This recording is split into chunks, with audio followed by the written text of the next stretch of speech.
My name is Chris, and welcome back to the It's Just Music podcast, where I, your host, talks about whatever I happen to be hyperfixating on at the moment when it comes to music. And today we are going to be talking about Beyonce. Now, there has been a lot of Beyonce discourse going on, particularly on TikTok, which is where I'm mostly at these days, whether when I'm not on YouTube watching music related stuff. And again, there's just a lot of discourse about her, but I'm gonna zero in on one particular thing because some of the other things I feel like I don't have the breadth to talk about because I'm not well versed in that particular topic, which is the whole Buffalo Soldier shirt controversy. I'm not familiar with that, and I feel like that's not my place to speak on. I'm going to be talking about, in particular, the Tyrant all night discourse that is going on my timeline currently. So if you are unfamiliar, someone on TikTok, I'm not sure who it is in particular, I just know the mashup is there, mashed Beyonce's Tyrant from her most recent album Cowboy Carter and mashed up All Night from her sixth studio album Lemonade. And people are not happy about the mashup. Well, I would say die-hard Beyonce fans are not happy about the mashup. Why would y'all do that to Beyonce's song? I just woke up. I'm so stressed. Tyrant is not a sad song, babes. Tyrant is supposed to be sexy, fun. It's literally about her riding meat.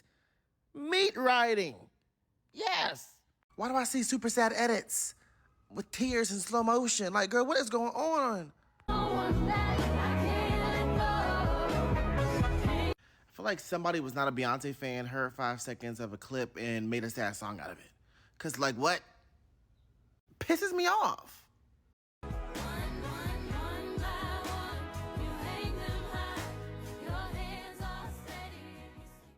Wait a damn minute. Wait a damn minute. Me hating this mashup because people are hating on the original Tyrant, saying they wish the whole song sounded like this. Piss off and get music taste outside of what's viral on TikTok.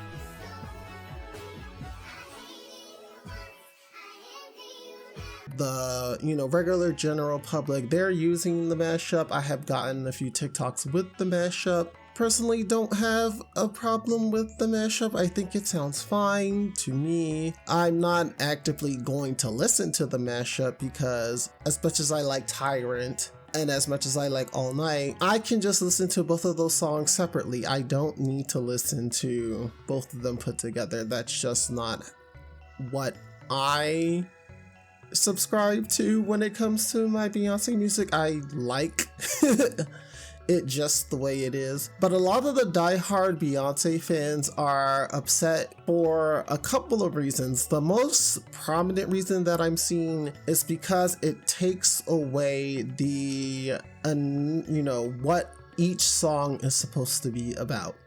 If you are unfamiliar, again, All Night was on her Lemonade album, and Lemonade was a very deeply personal album for Beyonce as it detailed the affair that her husband Jay-Z had with some unnamed woman. We still do not know who this woman is. So that album was exploring the feelings and everything that came with that realization. And All Night is specifically about that infidelity, and it's a very emotional song. And then we have Tyrant, again from the Cowboy Carter album, which is it's very sexy.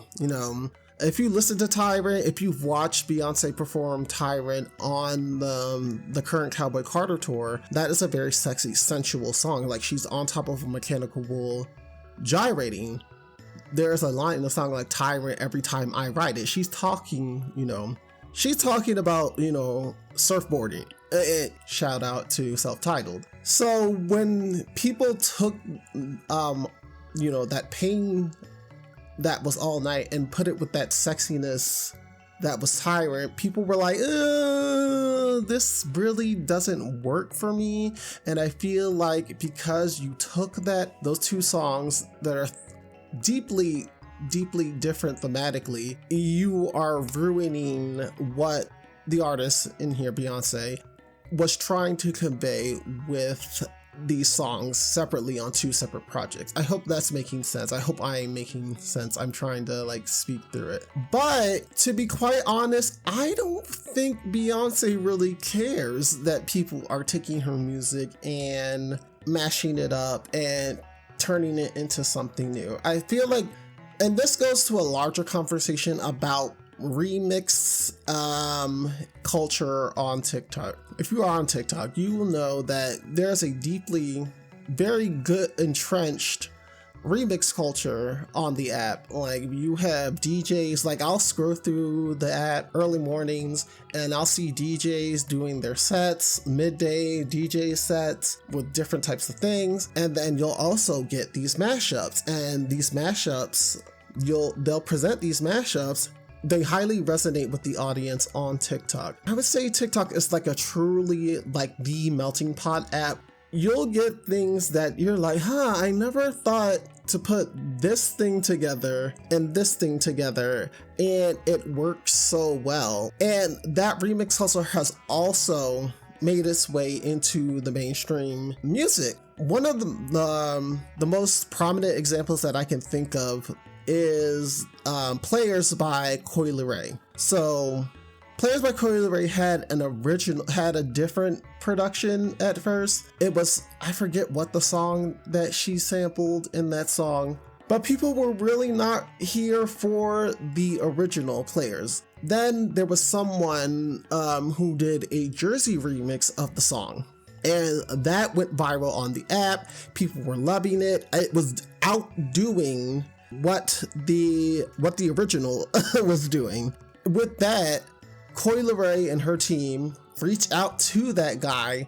That became kind of the official version of the song, and that was the one that got played. It got a music video and everything. You saw people doing the dances and stuff in the video, and that's a really good example of how the people were like, we don't really care for this, so we're gonna take this instead and we're gonna make it our own.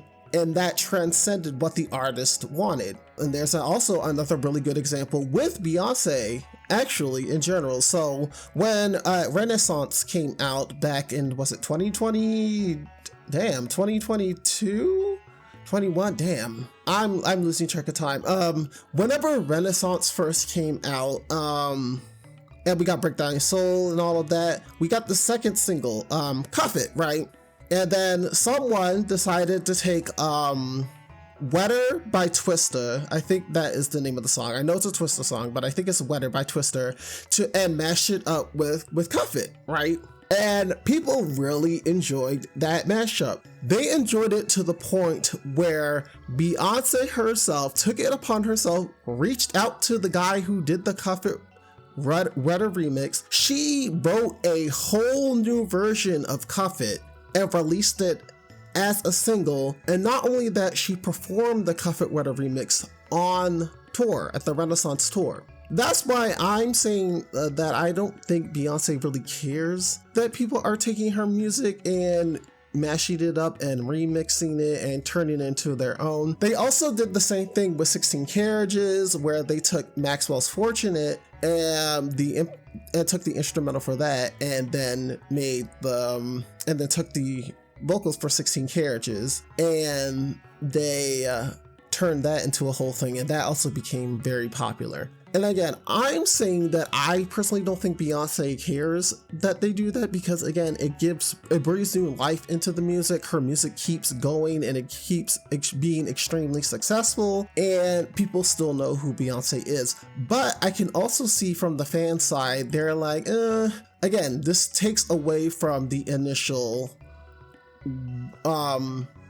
what's the word I'm looking for? It takes away from the initial impact of what Beyonce wanted us to take away from the song.